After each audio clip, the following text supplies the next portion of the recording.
এগুলা চমচমের জন্য আনা হয়েছে। চমচম তো অন্য মাছ খাওয়ার থেকে পাঙ্গাস পছন্দ করে।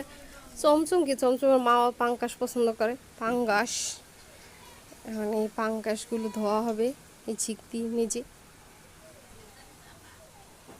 এই বালতি নিয়ে আসছি, ঝিক দিয়ে ভালো মতো ঘষে ঘষে পরিষ্কার করে তারপরে কাটা হবে পাঙ্গাস মাছ। এখনো তাজা এই পাঙ্গাসগুলো আনছে পোর্ট রোড থেকে, বরিশাল। চমচমের বুবু যেই আনছে, একদম তরতাজা পাঙ্গাস। পাঙ্গাস না, পাঙ্গাস।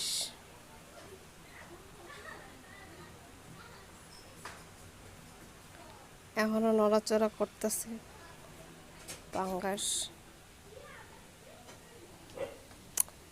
এগুলো ধোয়ার পালা।